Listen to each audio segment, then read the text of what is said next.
नमस्कार दोस्तों, मैं अजय कुमार यादव। उम्मीद करता हूं कि आप सब लोग अच्छे होंगे और तैयारी आपका अच्छा से चल रहा होगा।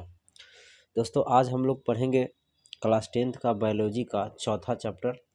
वैसे तो ये चैप्टर किसी किसी बुक में अलग अलग बनाया गया है, आनुवांशिकता अलग बनाया गया है, जैव विकास अलग बनाया गया है, इसमें मिला कर दिया गया है। बट कोई फ़र्क नहीं पड़ता, मैं आपको इससे रिलेटेड सारे ऑब्जेक्टिव बताऊंगा जो परीक्षा के लिए बहुत बहुत इम्पोर्टेंट होगा। और परीक्षा में जितने भी सवाल आएंगे, अगर इस चैप्टर से आते हैं तो मैं अभी जो बताने वाला हूँ उसी के अंडर से आएगा। तो इसको आप कंप्लीट याद कर लीजिए, देख लीजिएगा। चलते हैं सीधे सवाल की ओर। सवाल नंबर पहला है, जीवों की उत्पत्ति के पहले पृथ्वी पर निम्नलिखित में से क्या नहीं था? तो ऑक्सीजन हो जाएगा। ऑक्सीजन नहीं था जब जीव उत्पत्ति लिया पृथ्वी पर, तो याद रखिएगा। सवाल नंबर दूसरा है, मनुष्य में कितने जोड़े गुणसूत्र पाए जाते हैं? तो 23 जोड़े पाए जाते हैं, याद रखिएगा। बहुत अच्छा सवाल है, आप देख रहे हैं कि सारे परीक्षा में आया हुआ है। सवाल नंबर है, कीटों के पंख एवं चमगादड़ के पंख किस तरह के अंग है? तो 3 का आंसर हो जाएगा आपका सी हो जाएगा, समवृत्ति अंग है। ठीक है, समवृत्ति। अगला सवाल है, वर्तमान प्राणियों में कुछ संरचनाएं ऐसी पाई जाती हैं जिनका शरीर में अब कोई उपयोग नहीं रह गया है। ऐसे संरचनाएं को क्या बोलते हैं? अवशेषी अंग कहते हैं। अवशेषी मतलब जो बच गया है, कोई काम के लिए नहीं है। समझ गए। 5वां नंबर सवाल है, जीन शब्द की प्रस्तावना किसने की थी? तो इनमें से तो वैसे तो कोई नहीं है, बट जीन शब्द की प्रस्तावना जो किए थे वो जॉनसन ने किया था। ठीक है, तो ये आंसर आपका इसमें डी हो जाएगा, इसमें कोई ऑप्शन नहीं है। ठीक है, अब सवाल है यहाँ पे, कौन सा वैज्ञानिक मेंडल के नियमों की पुनः खोज से संबंधित है? मतलब मेंडल ने खोज किया था, उससे संबंधित कुछ बातें बताया था। इसमें वैज्ञानिक है सर्मक, तो 6 का आंसर ए हो जाएगा, सर्मक ने बताया था। ठीक है, अगला सवाल है, गुणसूत्र बने होते हैं डीएनए तथा प्रोटीन्स और आरएनए से, यानी 7 का आंसर आपका सी हो जाएगा। ठीक है, अगला सवाल है, कोशिका में आनुवंशिकता पदार्थ है। कोशिका में आनुवंशिकता पदार्थ कौन है? तो 8 का आंसर हो जाएगा आपका ए, डीएनए है। ठीक है, याद रखिएगा। जीन शब्द किसने प्रस्तुत किया था? देखिए आ गया, तो ये हो जाएगा 9 का आंसर ए, जॉनसन।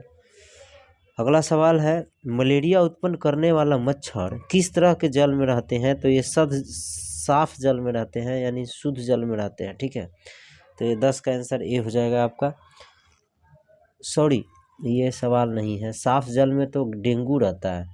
मलेरिया उत्पन्न करने वाला मच्छर जो होता है गंदा जल में होता है। सॉरी, आगे इस तरह के भी सवाल आएंगे, देखिए आ ही गया। डेंगू उत्पन्न करने वाले मच्छर किस तरह के जल में रहते हैं? तो ये साफ जल में रहते हैं, तो 11 का आंसर ए हो जाएगा आपका।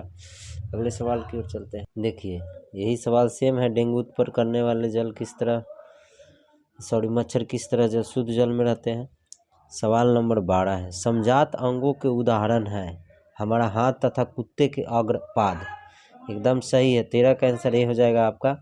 हमारा हाथ जो है, यानी मनुष्य का हाथ और कुत्ते के आगे वाला जो 2 पैर होता है वो समजात अंग होते हैं।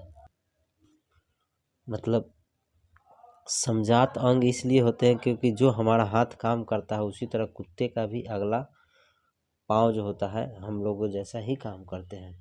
ठीक है, अब देखिएगा, खाना खाता है तो अगले पैर से वो दबा कर किसी तरह उसको इकट्ठा करता है और उसको उपयोग में लाता है, तो उसका आगे वाला पैर हाथ के रूप में काम करता है। ठीक है, अगला सवाल है, विकासीय दृष्टिकोण से हमारी किससे अधिक समानता मिलता है? चिंपैंजी से मिलता है, ये बंदर जैसा ही होता है। ठीक है, इसी से हम लोग मनुष्य का निर्माण हुआ है।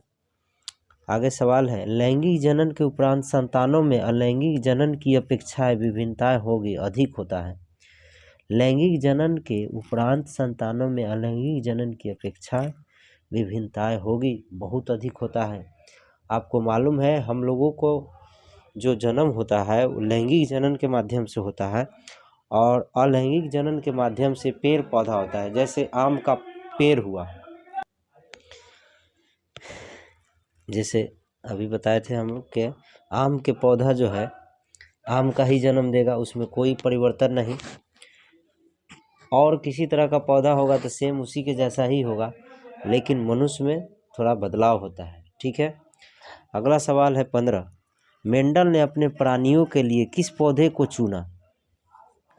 देखिए, प्रयोगों के लिए मटर को पौधा को चुना, क्योंकि मटर का पौधा बहुत जल्दी उगता है, इसीलिए उन्होंने उस पर प्रयोग किया।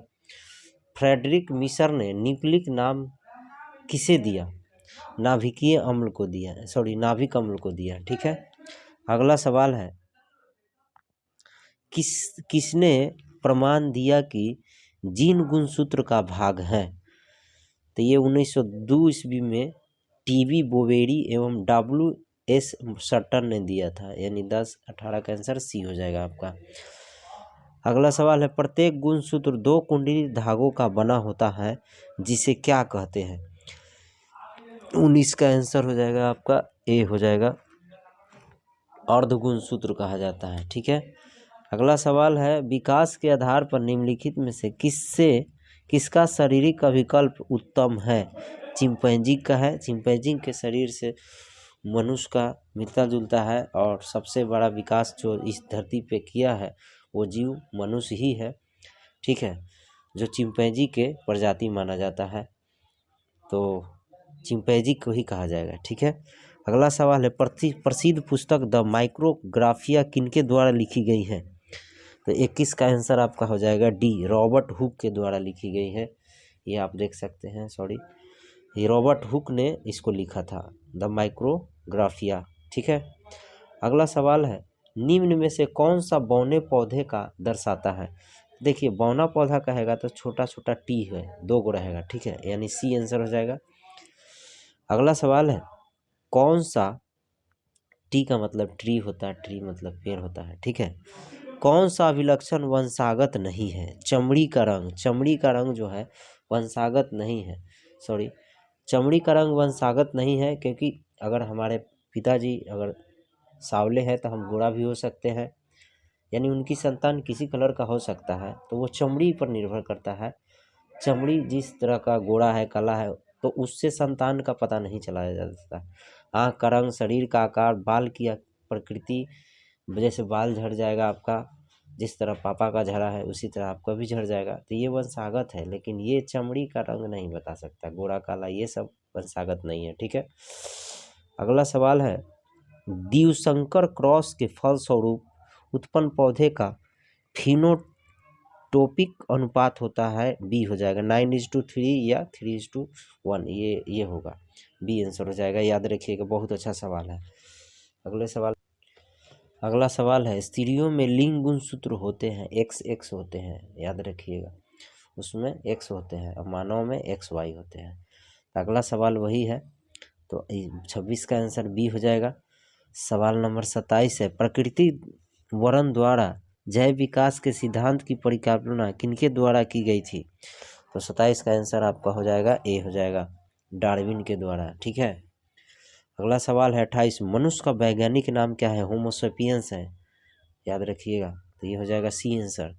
मानव का उद्भवन कहाँ हुआ था? अफ्रीका में हुआ था, यानी मानव जो है अफ्रीका में बंदर जातियों से उत्पत्ति हुआ था, इसीलिए उद्भवन लिखा गया है, तो इसका कहाँ हो जाएगा? अफ्रीका में। ठीक है, अगला सवाल है चमगादड़ एवं पक्षी के पंख किस प्रकार के अंग का उदाहरण है? तो ये हो जाएगा समरूप। समरूप समझते हैं ना, समान रूप का है लेकिन अलग होते हैं। ठीक है, जैसे त्रिभुज है तो समबाहु त्रिभुज कहिए और समकोण त्रिभुज कहिए, तो ये दोनों त्रिभुज ही हैं, ये समरूप होंगे लेकिन समान नहीं हो सकते हैं। ठीक है, चलिए अगला सवाल है प्रकृति वर्ण द्वारा जैव विकास इस सिद्धांत के जनक कौन है? तो ये हो जाएगा 31 का आंसर आपका हो जाएगा बी हो जाएगा, चार्ल्स रॉबर्ट डार्विन है।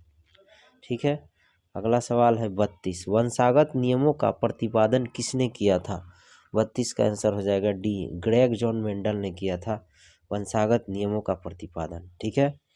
सवाल नंबर 33, इनमें कौन सही है? डिऑक्सी रिबोन्यूक्लिक एसिड, बी हो जाएगा आपका आंसर। 33 का आंसर बी हो जाएगा सही। डीऑक्सी राइबोन्यूक्लिक एसिड, जिसको DNA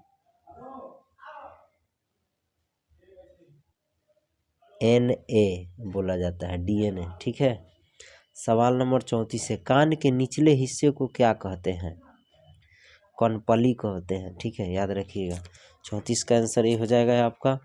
जय विकास को सर्वप्रथम किसने समझाया था? तो लमार्क ने समझाया था। 35 का आंसर ए हो जाएगा। ठीक है। विभिन्नताएं कितने प्रकार के होते हैं? तो विभिन्नताएं 2 प्रकार के होते हैं। ठीक है। अगला सवाल है, किस जीव की जीन संरचना उस जीव का कहलाता है? किसी जीव की जीनी संरचना उस जीव का क्या कहलाता है? जीन प्रारूप या जीनोटाइप कहा जाता है। ठीक है। हिंदी में जीन प्रारूप और अंग्रेजी में जीनोटाइप बोलते हैं। यानी ऑप्शन हो जाएगा आपका सी, ए और बी दोनों। ठीक है। सवाल नंबर है 38, जीन प्रारूप तथा वातावरणीय, सवाल नंबर 38 एक बार फिर से रिपीट करते हैं। जीन प्रारूप तथा वातावरणीय दशाओं द्वारा निर्धारित वैसे आनुवांशिक लक्षण या विश्लेषण जो स्पष्ट रूप से दिखाई देते हैं क्या कहलाते हैं? तो लक्षण प्रारूप या जीनोटाइप कहलाता है। ठीक है। सवाल नंबर 39, ग्रेगर जॉन मेंडल ने व्यक्तिगत जीवन में क्या थे? पादरी थे। ठीक है, याद रखिएगा। इसमें बच्चे बहुत कन्फ्यूजन रहते हैं क्योंकि मेंडल ने मटर के पौधे पर उन्होंने प्रयोग किए थे, इसीलिए लोग कृषक में भी मार देते हैं, कृषक में मार देते हैं ऑप्शन में, लेकिन कृषक वो नहीं थे, पादरी थे। ठीक है, इसलिए याद रखिएगा। सवाल नंबर 40 है, मेंडल ने जनक पीढ़ी को किस लेटर से सूचित किया था? तो पी से किया था, याद रखिएगा। ऑप्शन ए हो जाएगा। किसी भी प्रजाति विशेषक के एक समष्टि या आबादी में स्थित समस्त जीन उस आबादी का क्या कहलाता है? जीन कोष कहलाता है। 41 का आंसर बी हो जाएगा, याद रखिएगा। अगला सवाल है, जाति उद्भवन उन जीवों में होता है जिसमें लैंगिक जनन होता है, अलैंगिक जनन होता है, स्वपरागण, इनमें से सभी। तो 42 का आंसर हो जाएगा ए, लैंगिक जनन होता है। ठीक है, लैंगिक जनन मानव में होता है, समस्त जीवों में होता है। ठीक है, इसलिए जीन उद्भवन उसी में होता है, जाति उद्भवन। अगला सवाल है, डीएनए अनुक्रम के तुलनात्मक अध्ययन द्वारा किसी जीव के पूर्वजों की खोज क्या कहलाता है? तो 43 का आंसर बी हो जाएगा, आणविक जाति वृत्त हो जाएगा। ठीक है।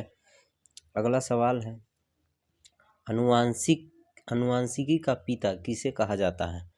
44 का आंसर ए हो जाएगा, मेंडल को कहा जाता है, याद रखिएगा। उन्होंने ही इसका खोज किया था, इसीलिए मेंडल को कहा जाता है। ठीक है। अगला सवाल है, किसके मतानुसार जीवों में प्रजनन के द्वारा अधिक से अधिक संतान उत्पन्न करने की क्षमता होती है? तो मेंडल के द्वारा। ठीक है, उन्होंने बताया था। अगला सवाल है, डीएनए में कितने प्रकार के नाइट्रोजन क्षारक होते हैं? तो 46 का आंसर हो जाएगा ए हो जाएगा, 2 प्रकार के। ठीक है। अगला सवाल है, द ओरिजिन ऑफ स्पीसीज नामक पुस्तक के लेखक कौन थे? तो 47 का आंसर ए हो जाएगा, डार्विन थे। ठीक है। सवाल नंबर 48, किसी जीव की जीनी संरचना क्या कहलाता है? जीन प्रारूप या जीनोटाइप कहलाता है। 48 का आंसर बी हो जाएगा। 49, जीव विज्ञान की वह शाखा जिसके अंतर्गत विभिन्नता तथा आनुवंशिकता का अध्ययन किया जाता है वो क्या कहलाता है? 49 का आंसर डी हो जाएगा, आनुवंशिकी हो जाएगा। ठीक है। अगला, अफ्रीकी मानव का सबसे निकट संबंधी बताया जाता है, कहा जाता है। तो इसमें ऑप्शन क्या हो जाएगा? चिंपैंजी। 50 का आंसर ये हो जाएगा, चिंपैंजी के द्वारा ही मानव का पता लगाया गया था। ठीक है, मानव जो बताया जाता है कि चिंपैंजी का ही संतान है, यानी मानव का पूर्वज चिंपैंजी है। ठीक है, आगे, पक्षी तथा तितली के पंख क्या होते हैं? पक्षी तथा तितली के अंग क्या है? तो असमजात है। पक्षी के पंख अलग होते हैं, तितली के पंख अलग होते हैं। ठीक है, अवशेषी अंग का उदाहरण है। अवशेषी अंग के उदाहरण है कर्ण पल्लव की पेशियां, पूछ कशेरुकाय, निषेचक पटल, इनमें से सभी। तो इनमें से सभी हो जाएगा। ठीक है, ये सभी क्या है? अवशेषी अंग का उदाहरण है। अवशेषी अंग कहा जाता है जो काम में न आए फिर भी आपके शरीर में है या कहीं है। ठीक है, अगला, निम्नलिखित में कौन सा अवशेषी अंग मानव में पाया जाता है? तो ये अपेंडिक्स है। ठीक है, रीढ़ की हड्डी, अंगूठा, नाक, ये सब काम के लिए है, अवशेषी नहीं है। अपेंडिक्स जो है वो क्या है? अवशेषी के रूप में है। ठीक है, और आखिरी सवाल है इस चैप्टर का आपका ये 54, न्यूक्लियस शब्द किनके द्वारा दी गई है? तो ये हो जाएगा आपका answer Robert brown. Robert brown के द्वारा न्यूक्लियस शब्द दिया गया है। ठीक है दोस्तों, उम्मीद करता हूँ कि आपको समझ में आया होगा। यदि न है तो चैनल को सब्सक्राइब करें और अपने दोस्तों को भी शेयर करें। मिलते हैं अगले चैप्टर में। धन्यवाद।